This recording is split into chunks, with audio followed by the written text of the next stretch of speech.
High Five, episode 423. That's right. It's a Magic podcast that's for you if you play Magic the Gathering. Whether you're sitting at home jamming some Arena or you're getting your fingers all set for Time Spiral Remastered. By doing those little finger push-ups, Yeah, exactly. You got to get ready to shuffle.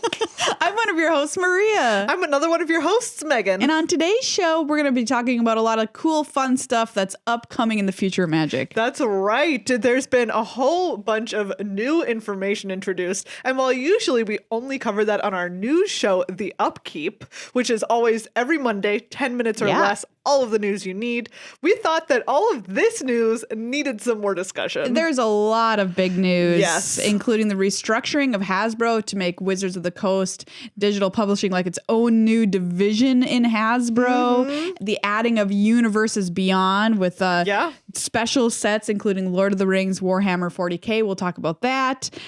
Plus Time Spiral Remastered coming up. We'll even talk about Time Spiral Original. What even was it? Yeah, we were talking. The answer is kind of confusing. We were talking on the show last week? We were like, what even is Ice Age? What even is Ice Age? Now, what even is Time Spiral? Before our time spiral. So we will let you know what that's all about. And we've got to look at Standard because we just had the Kaldheim League weekend for the MPL and Rivals League. And we're going to give you an update on what exactly is happening in Standard now that Kaldheim is finally hit. Real we finally got the show on the big stage. Yeah, exactly. And what deck should you be playing on the ladder on Arena? And which one should you definitely not be? Oh, yeah. We definitely have advice on that. Yes, there is an answer. But before we do all of that, a huge thank you to everybody who makes the show happen every single week over on patreon.com/GLHF Magic. That's right. Thank you so much to everyone who has ever taken a couple of minutes, because that's all it takes, out of their day to toss a couple of dollars our way. Specifically, shout out to Kylie and Alex. Yay! New patrons since last week. Thank you so much, Kylie. Thank you so much, Alex. It really does mean so much to us, every dollar that comes our way. Yeah, absolutely. The show and all of our content, in fact, is always 100,000% free to anybody who wants it. That's but the reason it can be free is because people like you are out there helping to support the show. So if you have the means, even just $1 or $5 a month gets you into our squirrel level, access to our Discord, and a bunch of other awesome benefits. Please consider becoming a member. It takes no time at all, and you'll support creators you love. If you're like, I wish there was a way today that I could feel good, boom, become a patron. Become a patron. You'll automatically feel awesome. It just happens. I don't know. Science. Thank you as well to our sponsor, Card Kingdom, cardkingdom.com/GLHF, a wonderful place to get all of the things that you need to play Magic. If you are excited about getting your hands on some Time Spiral Remastered in paper, they are the place to go because you will have it faster than time flies. Faster than time spirals. Yes. Even. Pre-orders are now open on their website, cardkingdom.com/GLHF. Make sure to use that link to buy whatever you want over there. That's our affiliate link. You can say good luck, high five. In your order, they'll give you a sticker or some tokens. Just an awesome little perk for letting them know you listen to our show and use Card Kingdom. Just basically the best place to buy anything Magic related for your magical life. Standard. We're kicking out the show with Standard because, like we've been, I think, kind of complaining about the past few shows, like we haven't had a big banner tournament to let us know what the pros say to play in Standard. Yes, and sometimes the pros are wrong. Yeah, that's true. We'll talk about that too. So many of them were going into this weekend, and mono white aggro was kind of like the hubbub around the new town. kid in town. Exactly. Everyone was like, "Ooh, people are going to bring mono white aggro, and they think it's good." Well, plenty of people played it. That's right. It did only have a 41.6% win rate. Wowza. Not which good. Is pretty rough. Not good. Yeah, we've been waiting for a while to kind of see what would float to the top of Kaldheim after the new set was released. Are we going to see entirely new decks with new cards? I kind of think that's not necessarily the case. Kaldheim, it appears, has been adding some sprinkling, some toppings, if you will, the Bako bits on top of Standard that already existed. Yeah. So we're going to talk through some of of the decks that the players brought and how they performed. Thanks to MTG Data for a look at the Rivals and MPL League weekend data here. Meghan, hit me with the best shot. Ooh, so the best deck, even though this data is a little skewed because there were only 4 players on it. Okay. But it was a Naya mid-range deck.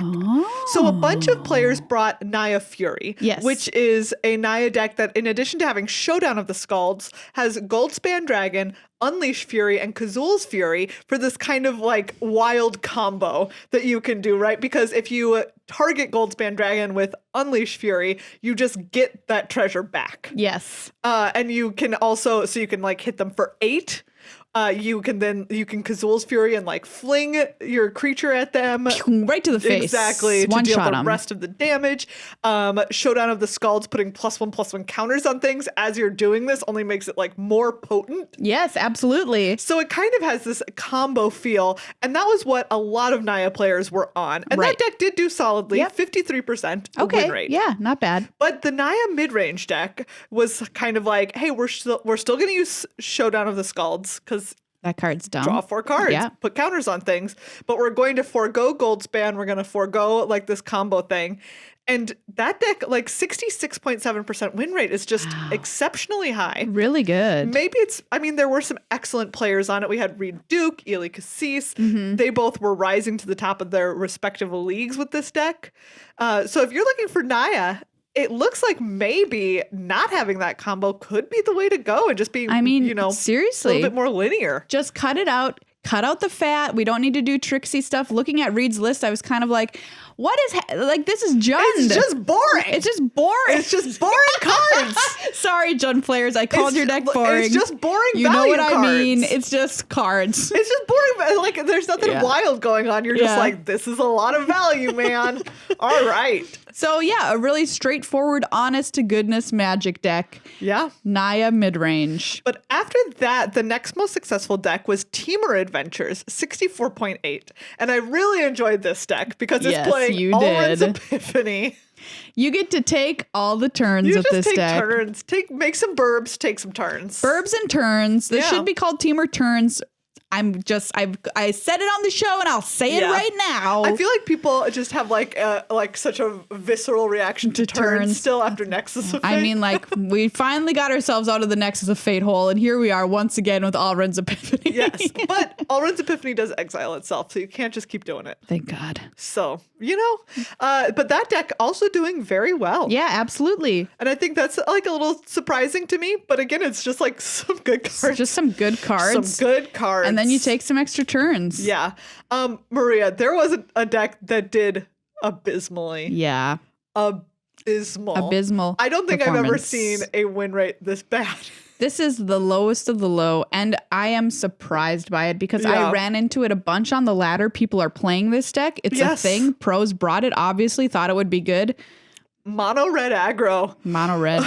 29.2%. More like mono dead, am I right? And like there were some players right there. Martin Yuza was tweeting that he just felt like he was just on the bad end of bad breaks all weekend. He was on Ultimate T because did not Yes. win a single match all weekend, which is, I cannot stress this, immensely terrible. Yeah. It is really bad. And I'm not really trying to make light of it because it is so bad, right? If this is your job to be in the MPL and you've got to perform well, he slipped from 5th place to 13th place, I want to say. Yeah, that is brutal. And that is a lot of ground to make up. Now, he does have time to do it, but it can just go to show you how one bad decision, bringing this mono red deck, can just snowball. And then you're just like, do I have a job next year? And looking at this, it's like, it doesn't do well against anything. No. Its best matchup was against Sultai Ultimatum, which is 50%. Yikes. Was 50% over the weekend.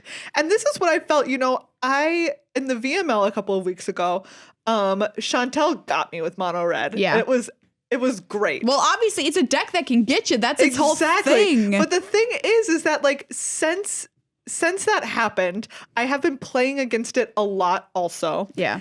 And I feel like now I'm at this place where I can sideboard correctly against it. And now before I would have said I was probably 40%. Yeah. And I feel 50% now. And Yeah. I'm like, that's not where you want to be. I'm on a control deck. You don't want to No. be 50% against control if you're on aggro. The whole deal is you're built to beat control. Exactly. It's just rough. Somebody else who brought this deck this past weekend was none other than Luis Scott Vargas, who also did very poorly with it. Yes, I think he picked up 3 wins across in the weekend. Rivals League. Yeah.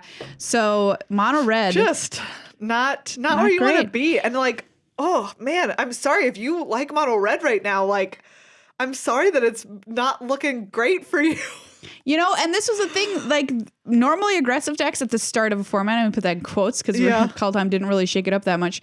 But you're like, oh yeah, play an aggressive deck, you usually have an okay time. But the thing was, since Kaldheim didn't shake up the format enough, other than adding certain cards like Showdown of the Scalds, etc., into Standard, that means that decks already existed that were tried and tested and true and had really powerful cards and were already set up well enough to beat it. Same could be said for mono white, which was a 41.6% win percentage. Not so hot either. Both of these decks, which I think is really cool, had access to the card Faceless Haven. Yeah, Faceless Haven does definitely make a difference for these decks. It gives them reach, which is like what we say about a card like Raminap Ruins. Remember those days from mono red? Sacrifice it, just deal extra damage to the face. Right? It's a creature that, it's a land that you can turn into a creature, so it saves itself from wrath and that kind of thing. Yeah. And both of these decks are playing all snow lands to be able to activate it no problem. 4/3, smash your face. But even that wasn't enough to push them over the edge. I will say, so I've been playing quite a bit of Standard. I've been enjoying it, and I've felt really good in the place that I am with a not a Sultai Ultimatum deck, but just a Sultai controlling deck that I've been playing. I've been playing it mostly in the traditional Standard event just to like grind gold. Yeah. And do you know what? I almost always get to 5 wins with it. Just going into those mines. Exactly, just going into those mines. I wouldn't do it if I didn't enjoy it. Yeah. But I will say, if you're looking for something, I'm really liking this deck right now. It's nice because it gets the Teamer Adventures in the Sultai Ultimatum decks because you have more counter magic and draw spells than they do. What a nightmare. And I haven't run into Naya decks, so I don't know how that is. I think Naya and Gruul is like pretty rough. You know, but if you're running into a lot of Sultai Ultimatum and Teamer Adventures, I recommend just going straight up Yori and Sultai Control. You are of the same mind as Mani Devuti, one of our experts this weekend, and Corey Baumeister, who also liked playing Yori on deck. So like both of them think that's the way to go ahead in Standard. I think so. I've been really liking it, and it's been doing right by me. If you don't feel like throwing up in your mouth by playing a control deck, check it out. Otherwise, like the Naya mid-range deck might be for you. There's a cycling deck that is once again, cycling's back. Pretty surprising, but Li Shiqian did really solidly with it this weekend. It had a 56% win rate overall, which is perfectly respectable. Yeah. Also, I always feel bad for Li Shiqian because he's playing these events at like 3 a.m. I know. And so he was talking about part of why he chose this deck was that it was just a deck that he could play quickly so he could go to bed earlier. I mean, that's so sad. I feel so bad. Like, again, we're talking about, imagine if your job, there is like third shift, but imagine that I did it for 5 years. Yeah. It was the worst. Yeah, and that's like your job, and you have to be playing a highly competitive card game at 3 a.m. One of the pluses for a deck like cycling, and it in fact leads right into why LST played it, was because it's a fairly straightforward deck to play. Cycling cards. If it says cycling, cycle. You cycle it. You make fairies with whatever that card is. I forget the name. Improbable Alliance. Or make a really big fox. Make one big fox boy. And then you Zenith Flare him to the face. Yeah. That's it. It's pretty fun. Pretty straightforward. Yeah. So Standard overall here, big picture statement, looking pretty healthy. Yeah. Get on out there and try something. There is a lot of deck diversity. Surprised. Yeah, exactly. There's something for everybody right now. Lots of different decks. Nothing is like head and shoulders above the rest. Yeah. So yeah, I've been legit enjoying it. Which is like something we couldn't have said about Standard several months ago. Yeah, for sure. All right, moving on. Time Spiral. what even was it? Yeah, Time Spiral Remastered is coming out, and it's going to be a brand new set to play around, draft in. Well, I say brand new. It's not brand new. It's remastered new. And if you weren't around when Time Spiral originally came out, don't worry. We're here to let you know what it was all about. Yes. So the original Time Spiral came out in 2006. Ooh, back in the days when it was black and white TV. There was a Dust Bowl. Yeah. When dogs ruled the earth and men were their servants. Yeah, all this is true about 2006. Time I barely remember. So the story behind Time Spiral is that like Dominaria is falling apart after the war with the Phyrexians. Like they beat them, but the plane is just like in bad shape. Yeah. And Teferi realized that the connection between the land and its mana was coming apart, like whatever that means. Okay. Don't know, but anyways, like people and places and things just kind of keep like disappearing and reappearing all over the place. Fingernails are falling out at random. What? I didn't say that. I did not say that. That's just the image that came to mind when you said the people. What did you say? The plane and its mana are coming apart. That's okay. Very creepy. Very creepy. So Teferi and Freyalise are like, we're going to fix it. But the whole idea is that, like, right, things are just going in and out of time. Yeah. And so the whole set was about, like, messing with time. Okay. So it had a couple of mechanics that it introduced that were about messing with time. It had suspend and split second. Sure. Yeah. Plus, this is when Flash was keyworded. So the idea, right, is that these are all things that kind of mess with the traditional concept of how time moves in games of Magic. And just in case you don't know what suspend is, that's where you basically get to pay a discounted cost for casting a card, and it goes over into the suspend zone into exile, and then it comes into play after it's allotted time in suspend. Yeah, that's right. So cool. It like has some counters on it, and each upkeep you remove a counter, and then eventually you get to cast it. Yeah, and split second is really weird. Yes, split second is like hyper instant. Yeah, it's like instant. Yes, like once it's on the stack, nothing else can go on the stack. Nothing can happen. Literally nothing. You can't tap creatures, you can't activate abilities, you can't do anything. No responding. It is split second. And then Flash, obviously, things can come into play on your opponent's turn, or not only when you could cast sorceries. That's cool. Yeah, so that was kind of like the whole idea behind it, but it also had a ton of mechanics from all over, because the idea was that like all this stuff from the past was also getting mixed up. I see. So you had stuff like buyback and flashback and morph, just not a ton of them. Okay. So all of these things were fair game in Time Spiral. And this was a 3-set block. Yes. That included Future Sight. Yes. Which I think is pretty cool. Future Sight notably introducing that new border onto cards back in the day, and having cards that, they were like, oh, maybe this will go into a set in the future. Yeah. And then it eventually did. And so they designed like kind of really weird cards that didn't seem to fit any set that had already happened, because they were going to happen in the future. Oh, wow. There was also a big part of it was these time shifted cards. Yeah. Which was this special sheet with cards from Magic's past that got printed. So you could randomly open these cards that weren't in the set. Messing with time. But were in the boosters because they had been printed on this special time-shifted sheet. Yeah, I think that's cool. And they're taking that idea and porting it over into Time Spiral Remastered. But now they've had quite a lot of time since Time Spiral has happened. So they're making another new special sheet with time-shifted cards that have the old border on them. Oh, it's really cool. And so... Treasure Cruise is one of them.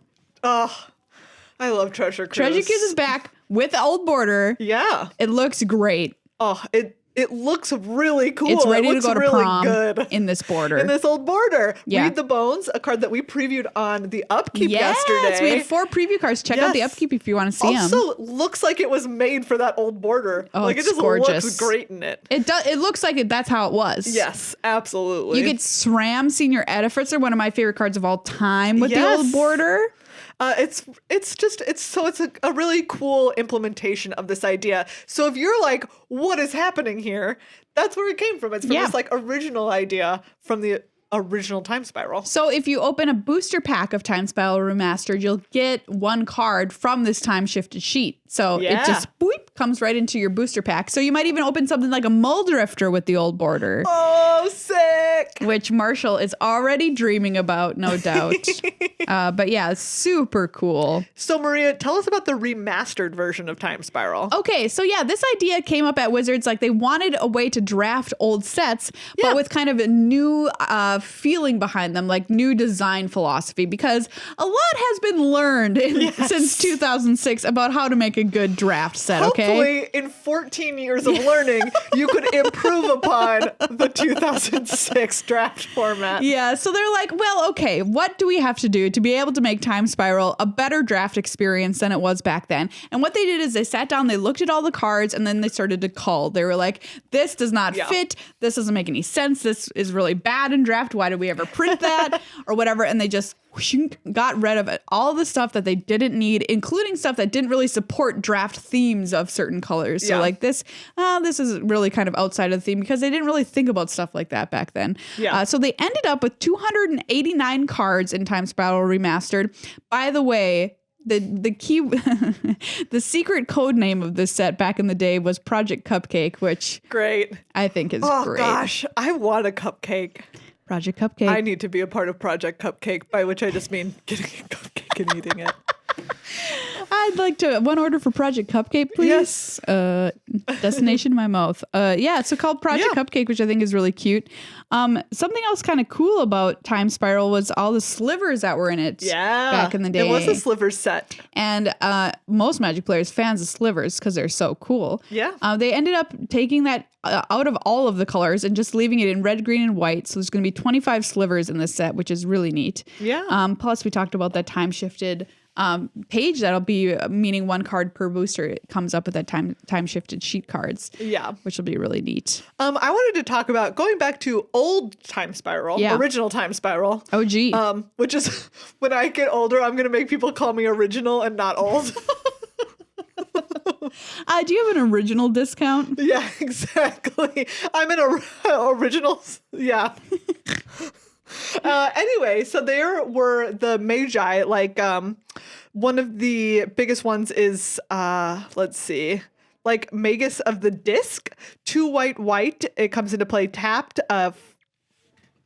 One and tap, destroy all artifacts, creatures, and enchantments.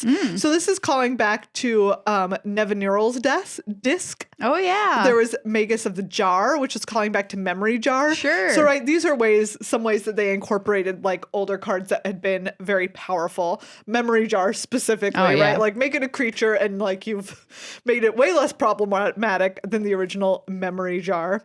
And then there were, of course, cards like Ancestral Vision, which these were suspend cards that did some really powerful stuff. But instead of being busted like Ancestral Recall, you had Ancestral Vision, which is suspend 4 for a single blue. So they're kind of trying to update older busted cards. Exactly. They had Lotus Bloom, right? Which is a Black Lotus, except it's suspend 3. So you can cast it for 0, but you don't get it for 3 turns. So Lotus Bloom is another one of the cards that's going to be reprinted with that old border, which looks really cool. So anyways, Ancestral Vision may be a card that you have played some with. Academy Ruins is from this set originally, which you might be familiar with. Ancient Grudge. Living End. That's a bit like, a staple of a modern deck right there. Living End. Boggles can't beat it. Yeah, so pretty cool. Yeah, really cool look back at Time Spiral, what exactly it was. But upcoming, can you look up the release date for Time Spiral real quick? I want to see when we're going to be able to play with this. Yeah, and like Megan said earlier on, check out the upkeep because we had 4 preview cards for Time Spiral. Thanks to Wizards of the Coast for those free preview cards. You can check that out and find out what they were. They were all black and they were all very, very spooky. All of the arts were highly terrifying. So check out the upkeep on our YouTube channel, youtube.com/goodluckhighfive, or you can listen to it wherever you get your podcast because that we also put it out in podcast form. Either way. It's coming out March 31st. All right. So the end of this month. Yeah. Wow. It's March. Yeah, it is March today. Woo! It's going to be March. That was... Really strange for a lot of reasons. You know, it was our Justin Timberlake impression. Yeah, I understood the theory behind what was happening. All right, we want to talk about some of the news stirring up the Magic community these days. Yeah, we had a bunch of news hit last week that was just so much and so big that we had to talk about it on our show. Yes. So the first one is what is it? Universes Beyond? Universes Beyond. Universes Beyond. Yep. So this is Magic expanding into other IPs. Yeah. So earlier, was it this year, 2020, when we had The Walking Dead happen? Yes, that was last year. Yeah. I think. Walking Dead's Secret Lair occurred. Yes. People were out of their minds upset about it. Yes. Because they're like, what is happening? This doesn't make any sense. And these cards are playable in Eternal formats. Yeah. Not good because they're hard to get because of Secret Lair. So that was kind of the first peek into something like this. Plus the Godzilla card styles in something like Ikoria. Yeah. Magic playing around with adding different intellectual property into their brands. Mixed reception. Yes. But now we know they're expanding into Universes Beyond, creating new sets based on other IPs. Yes. And they have announced the first two that they're going to expand and do, Lord of the Rings and Warhammer 40K. So specifically, you know that the Warhammer 40K is going to be commander decks in 2022. Cool. And so, like, for people being like, eep! Yeah. They were like, hey, this is not going to interfere with, like, Magic's normal set releases. Right. We're still going to do all of the basic Magic sets that we do all the time. Yeah, these are going to not be standard playable. That's They're right. separate things entirely. They have their own frames. They have their own holofoil stamp. Yep. Don't worry. It's okay. Separate, siloed. And we want to agree with that. We just want to agree with... I saw a couple of people who were just like, they're killing Magic. And I don't understand how you can look at something that's expanding the game or trying to reach new players and say it's killing the game. It's literally helping the game live more. Yeah, I think both of these IPs are like have enormous fan bases. Yes. That's going to bring new people into Magic through these supplemental sets, and maybe they'll be like, ooh, maybe I could play the base game of Magic or the standard playable game too. Or if you're a Magic player, you might think, oh, this would be super fun to play a game of Commander with these Warhammer decks. Why not? Exactly. And like it doesn't have to affect your life if you really don't want it to. Yeah, no, you can completely ignore it if you want. Right, exactly. For me, it's like, I think it's really cool. I will admit, I don't think it's really going to influence the way that I interact with Magic because I mostly draft limited sets and I play standard. Yeah, so like, there's no reason, even though I don't feel like it's not for me, why would I complain about it? Yeah, I don't know. I honestly don't know. I want more people to play Magic. I think they're probably those people are probably just worried that it's eventually going to seep into the game or whatever slippery slope its way in, which, you know, is a logical fallacy. But I guess I understand why they have that fear. Yeah. But from what we've been told so far, they are completely separate things. And in my opinion, too, can only be a good thing for the game. Getting new players, expanding to new universes. If you don't want to think about it, you don't have to. If you want to play it, you've got an extra way to play Magic. Exactly. And think about it like, you know, your friends who have always been like, I don't know about learning Magic. Yeah. Like, if they love Warhammer already, or if they love Lord of the Rings already, like, what a great way to be like, hey, now come try this game because it's check it out. It's overlapping. It's like specifically trying to bring you in. I think and say, hey, come check out our game. I'm so pumped for the Lord of the Rings one. I think it could be super cool. I don't know what it's going to be or how they're going to do it, but can you imagine drafting Gandalf? Hello. It would be so cool. Yeah. So I'm personally very excited for the Lord of the Rings. Whatever it turns out to be. And we could represent two sides of that because, do you know what? I'll be honest. I'm like, whatever. Yeah, it's fine. Like, it's cool enough. I'm not like, but I'm not wild about playing it. Okay, what would you love to see? What would be your Universes Beyond big home run? Studio Ghibli. Wow, if they could get that. Like Princess Mononoke and as a Magic set. into it. Oh, wow. That would Okay, be really Wizards. sick, right? Think about it. That would Think be very about cool. it. I think people would be into it. Yeah. Yeah. I think it's a great idea. And it hopefully only means more money coming in Wizards of the Coast way as well, which the only possible negative I've said is if they do not get enough support from Hasbro, meaning they don't have enough money or enough staff to be able to do this, and they have their current staff have to work on this. That's the only thing. We do always say they just need to hire more people. They already needed to hire more people. Now they really need to hire more people. Hire so many more people. Yeah, and which brings us to the next big part of the news. Yes, which was Wizards is now its own division within Hasbro. That's right. So Hasbro reorganized into like consumer products, entertainment, and then all on its own, Wizards of the Coast and digital gaming. Wow, which is huge. Huge. They had just been a subsidiary since 1999. Just like this little company under Hasbro. Yep. Being like, we're doing our own thing over here. Just little thing. And they've been so successful in this past year, especially. Hasbro can't ignore it anymore. Exactly. Which is, I think, thinking back on it, I can remember points in the past when everyone was like, if only Hasbro would acknowledge what a big what a big role WotC plays in their brand. Because they are doing so well.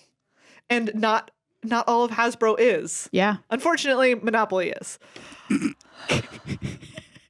We all here know there's better games than Monopoly because you're listening to this podcast. So you're a part of the smart ones, everybody. So last year, Magic was up 23% year over year from 2019. Absurd. The game grew a quarter of its size over again. Unbelievable. And 2020 was the best of all of those years. Like, what? I mean, okay, for 2020 makes total sense. Yes. What else are you doing in a pandemic but playing games? You're sitting around playing games. But in fact, this is increased from 2019. So like this, you have to factor in that year as well.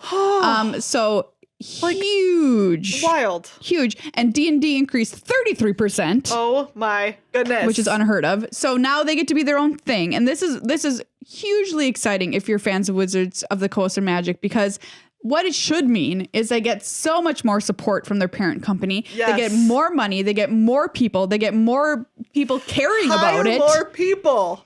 That's what I hope anyways. If you take one thing away from this, hire more people. Hire more people. Yeah.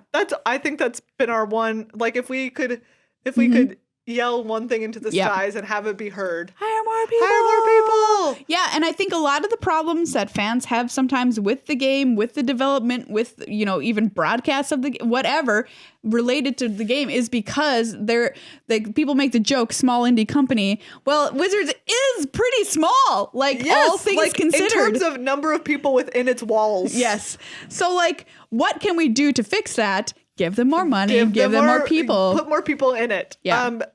Everything that you can say, when standard has been bad. Mm-hmm. Yeah. When cards have been too busted, it's like, okay, it's not that the playtest team isn't doing their job. It's that they have 15 jobs when they should have one job. Yeah, exactly. They're like, I have to go do this, work on this Commander supplemental product. Have other people, hire other people to go do that. Other people do that. Yes. Right, hot take over here. The people who are in charge of making the best competitive game should not also have to be in charge of making the best Commander game. Yeah, it doesn't make any sense. Those aren't two. Those, separate Magic skill sets. is such a big thing. Yeah, it's huge. And so many people play it in so many different ways that should be represented inside the company. Yeah. And we know, right? People inside Wizards care about the game. They work there.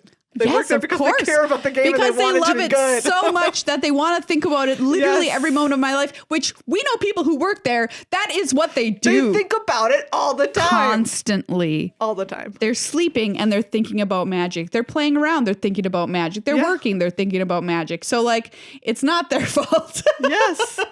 They just need more support. So hopefully somebody from Hasbro listens to this podcast and they're in the position to make these decisions because I think it would only boost sales, revenue, whatever, all the good things that you want, head of the company, if you invested more in Wizards of the Coast. And one of the things they said was that they're going to aggressively push digital gaming under this new, what's the word I'm looking for? Reorganization. Yeah.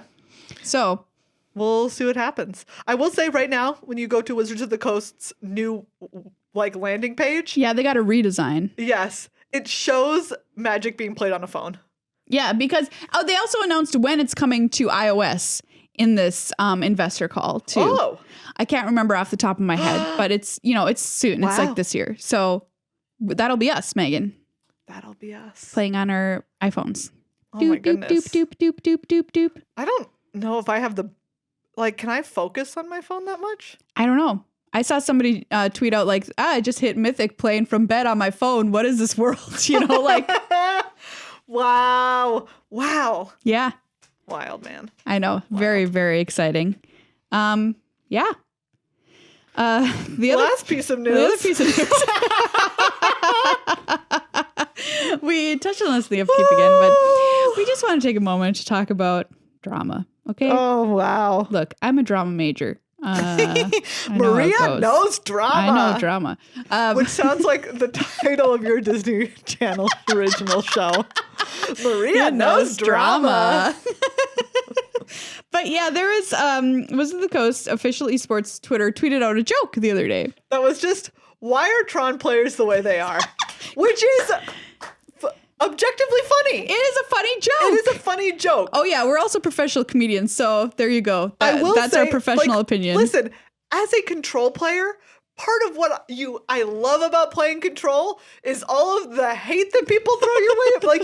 Right, Marie? You're a Boggles player. Yeah, absolutely. You're a monster. I'm a monster, and I tweeted out that I'm a Boggles player, and I'm proud to stand up and say I'm a literal monster. I deserve it. This deck is degenerate. Its whole deal is you can't interact with it. My creatures all have hexproof. Please make fun of me. Yes. Do you know what? If I'm just countering your spells and not letting you play Magic, you're allowed to be like, you ruin fun. Because do you know what? I do ruin fun. Absolutely. I do. It's what I'm here for. And we are here to accept these identities proudly and stand behind them. And say, do you know what? If you are a Tron player, you need to be able to have someone say to you, why are you the way you are? You're making 7 mana on turn 3. That shouldn't be a thing you should be able to do. What are you doing? Right? But people did not have that kind of reaction. No. Actually, okay, some people. Some people did not have that reaction. Yeah. Some people were like, this is corporate abuse. Which is just not it. It's just not it. It's just not it, in my opinion. No. If you I don't even know. I don't even know how properly to discuss it, because if you don't know, I don't even know. It's just tough. If you think that that's what bullying looks like, have you never been bullied? I mean, I guess honest question. I don't know. I mean, my takeaway from it was we need to be able to laugh at ourselves as Magic players. And I know sometimes that can be hard because a lot of people who were Magic players are people who were bullied, right? Yes. For being nerds or whatever in school growing up. But I think a very healthy part of being a human being is being able to look at yourself in the mirror and be like, haha, that's something funny about me is I play this degenerate deck. Being just like a person, but being part of a community, right? Yeah.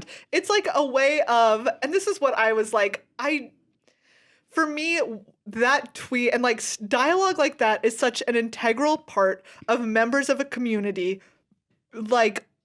existing with one another and just being acknowledging a friendship, even if with people that you don't necessarily know, right? It's hey, we're all part of this community, right? We have this set of jokes that we make. Boggles players are monsters. Right. Control players are mean. Yeah. Tron players are just degenerates. Yeah. Yeah. And why? It's some universal truths. I don't know for me that it's fair to both partake in a game and be part of its community, and then if the people who make that game make that joke, being like, you can't make that joke. It's no, they helped create this community that you're part of. Yeah. I think it's emblematic of a larger problem of maybe taking ourselves as a community too seriously. Yes. And like saying we really should collectively take a step back into fun. And that doesn't mean taking a step back into being mean. It doesn't mean taking a step back into hurting people, but being able to laugh at ourselves a little bit and giving ourselves a little bit of leeway and what's the word I'm looking for? Elasticity when we're existing in this community with each other. Because at the end of the day, it is a game. Yeah. It is some people's jobs, and us included, but like it's also a game. It's a fun thing. Yeah. And we hope that Good Luck High Five is a home if like, oh, this is a fun place to be, because that's what we want to curate here on our podcast. And I think that's what Wizards was trying to curate too. Yes. And I think people were kind of in this place of like, oh, it's giving you license to be mean to people over a deck choice. I think that's taken a little too far. I think it's exactly. And I also, real talk moment. Real talk moment. If you tweeted in outrage about this tweet and you have never tweeted about seriously the often problematic relationship that Wizards of the Coast and the game of Magic has had with BIPOC people, then like you need to examine your priorities. Yeah, it's a little weird. If you look at this tweet and call discrimination and you have not looked at the stories of people who have worked in Wizards of the Coast and talked about the issues that they had there, or the people who have talked about representation of in the game and the issues that they have had there, I have to tell you, you're not actually worried about Wizards of the Coast discriminating against people. Yeah. Like that's a hard truth for me right now. Because one set of those things is discrimination and another one of those things is not. And the Tron thing is the one that's not. Yeah, like, buddies, lighten up just a little bit, please. Yep. Please. So anyway, Wizards ended up apologizing for this tweet if you didn't follow the drama, which, I mean, that makes me sad. Also, I think we were talking about this a little this morning, a little bit on them for being, I think sometimes a little bit on like pins and needles with their community. Oh yeah, for sure. Because it didn't even get ratioed. No. As you said, the true measuring stick of our time with a tweet. Yep. Did you get ratioed? Did you have more comments than likes? Yep. And the answer is not by a long shot. No. Yeah, I think that reaction is... I mean, like, I understand why they're on pins and needles. I think lots of companies are these days. But like... Yes. And it's lots of people point out in the past, like, does WotC do enough to like build up that kind of social cash with its with its community? And I would argue that this kind of tweet is trying to build that. Yeah. And like saying, hey, I'm here with you. Exactly.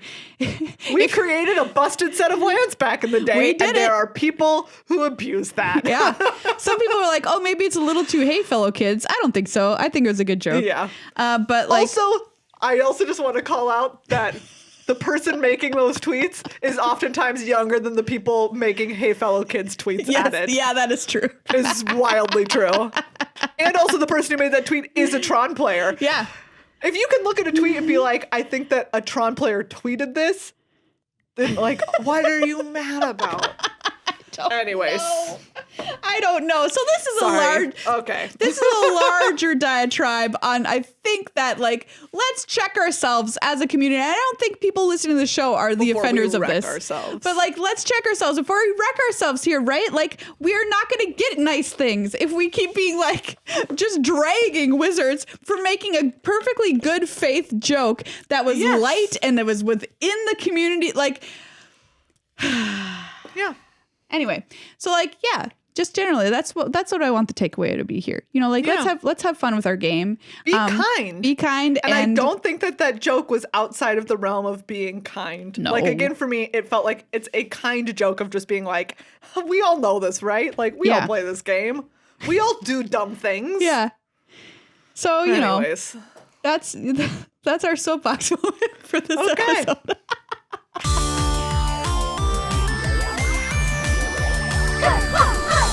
This is the point of the show when we say thank you to another one of our sponsors, Ultra Pro. That's right. Ultra Pro makes fantastic accessories. Like these lovely, like one of our favorite things. Check it out. Score pads. Yeah, these are great. These are life total notepads, 60 pages. They lay flat. Yeah.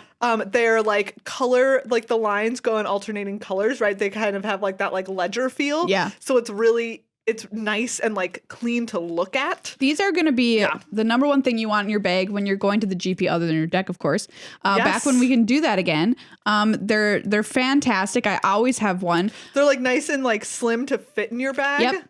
It's like the number one thing that I always forgot or I just like didn't bring with me and wished that I had every time I was at an event. And your opponent thinks you're super cool because you got a sweet notebook to put your life total in. And you know what? Like, yeah, you can use your phone when you're playing casually, but you don't want to accidentally bump that at a, like, you know, at a real life event. And then you can't use your phone.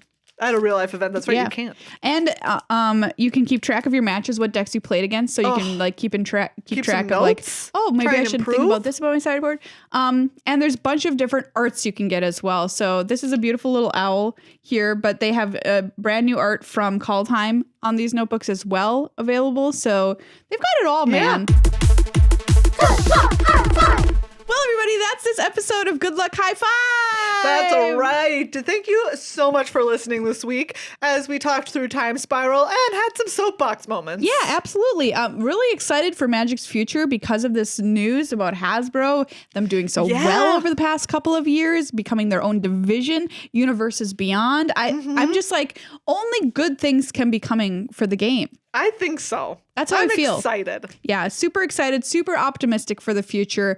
We've got Strixhaven on the horizon, Time Spiral at the end of this month. We've got the Kaldheim Championship on the way, which will be really fun to watch. Standards in a nice place right now. There's no number one busted deck. Wow, this is like we're living in a Magic renaissance right now. Yeah. We are Michelangelo. I am William Shakespeare. And this is the Sistine Chapel. Hey, Maria. William Shakespeare worked on it. What's the most obscene thing that you compared your podcast to ever? I think when I said it was like the Sistine Chapel.